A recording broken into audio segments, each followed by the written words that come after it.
خود کو کھانے پینے سے روک لینے کا نام روزہ نہیں ہے۔ رمضان کا مہینہ ایک ایسا مبارک مہینہ ہے جو ہمیں اپنے بدن، اپنے کردار اور اپنی روح کی اصلاح کا موقع فراہم کرتا ہے۔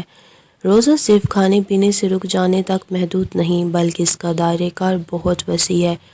یہ ایک مکمل تربیت ہے جو ہمیں اپنی ذات کو بہتر بنانے کا موقع فراہم کرتی ہے۔ ہمیں چاہیے کہ جب ہم روزے کی حالت میں اپنے آپ کو خود کو کھانے پینے سے روکیں تو ہم اپنے جسم کے باقی اعضاء کے ساتھ بھی جو غلط اور گناہ کے کام کرتے ہیں ان سے بھی اجتناب و پرہیز کریں۔ جیسے کہ ہمیں چاہیے کہ ہم اپنی آنکھ کا بھی روزہ رکھیں، اپنی آنکھ کو، اپنی نظر کو حرام اور بے حیائی کے کاموں سے بچائیں۔ کسی ایسی چیز کو مت دیکھیں جو دل کو گناہ کی طرف مائل کرے۔ بالکل اسی طرح کان کا بھی روزہ رکھنا چاہیے۔ غیبت، چغلی اور فضول باتیں سننے سے اجتناب کریں۔ ایسی گفتگو سے بچیں جو ایمان کی روشنی کو کمزور کر دے۔ اسی طرح زبان کا روزہ، دوسرے کو تکلیف دینے والے الفاظ، جھوٹ، غصہ اور بدتمیزی سے پرہیز کریں۔ اگر کوئی آپ سے بحث یا جھگڑا کرنا چاہے تو آپ اس کو نرمی سے کہہ دیں کہ میں روزے سے ہوں۔ بالکل اسی ہاتھ کا روزہ، کسی پر ظلم نہ کریں، کسی کو تکلیف نہ پہنچائیں بلکہ مدد اور خیر کے کاموں میں اپنے ہاتھوں کا استعمال کریں۔ بالکل اسی طرح پیٹ کا روزہ، غیبت اور حرام کمائی سے اپنے جسم کو آلودہ نہ کریں۔ روزہ صرف کھانے سے رکنے کا نام نہیں ہے بلکہ اپنے دل اور دماغ کو پاکیزہ رکھنے کا ذریعہ بھی ہے۔ پاؤں کا روزہ، ایسے راہوں پر نہ جائیں، ایسے کام کرنے کے لیے یا ایسے گناہ کے رستوں کا انتخاب نہ کریں جہاں آپ اپنے پاؤں کے ساتھ چل کر جائیں بلکہ اپنے قدم اللہ کی رضا والے راستے پر رکھیں۔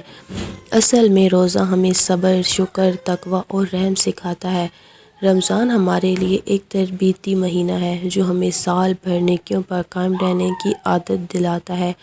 یہ وہ مبارک مہینہ ہے جس میں اللہ تعالیٰ کی رحمتیں برستی ہیں، گناہ معاف کیے جاتے ہیں، نیکیوں کا اجر بڑھا دیا جاتا ہے۔ آپ جانتے ہیں کہ یہ وہ مبارک مہینہ ہے جس کو ضائع کرنے والا یا وہ انسان جو اپنے لیے مغفرت نہیں مانگ کرواتا اللہ تعالیٰ سے، تو اس انسان کے لیے اللہ کے سب سے معزز فرشتہ حضرت جبریل امین نے بد دعا فرمائی اور ان کی بد دعا پر ہمارے پیارے نبی حضرت محمد مصطفیٰ صلی اللہ علیہ وسلم نے آمین فرمائی۔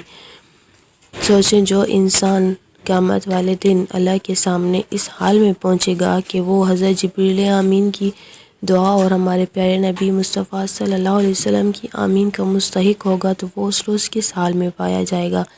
لہٰذا رمضان ایک ایسا مہینہ ہے جس میں ہم اپنے گناہ بخشوا سکتے ہیں اور اللہ سے اپنے نیک اور درجات بلند کروا سکتے ہیں۔